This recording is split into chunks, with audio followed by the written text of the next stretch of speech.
இன்றைய தினமலர் செய்தியில் கிண்டி கோயம்பேடு சாலையில் பைக் ரேஸ், இருவர் கைது, 30 பேர் மேற்பட்டோருக்கு வலை. சென்னையில் போக்குவரத்து போலீஸ்காரரை தாக்கிய மயிலாடுதுறை காங்கிரஸ் எம்எல்ஏ ராஜகுமார் மீது போலீசார் வழக்கு பதிவு. சென்னையிலிருந்து பெங்களூருக்கு புறப்பட்ட ஏர் இந்தியா எக்ஸ்பிரஸ் பயணியர் விமானத்தில் திடீர் இயந்திர கோளாறு, 109 பேர் உயிர் தப்பினர். சாலையில் பெருக்கெடுத்த கழிவுநீர். புளியந்தோப்பு பகுதியில் மக்கள் மாநகராட்சியை கண்டித்து சாலை மறியலில் ஈடுபட்டனர். மழையால் மக்கள் கதறல். அரும்பாக்கத்தில் புல்லட் மீது மோதிய ஆம்னி பேருந்து, கணவர் கண்ணெதிரே மனைவி பலி. தீபாவளி ஷாப்பிங் சென்று திரும்புகையில் துயரம். ஏர் இந்தியா விமானம் உணவில் தலைமுடி.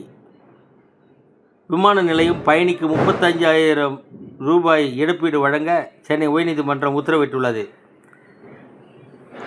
பிரான்சில் உள்ள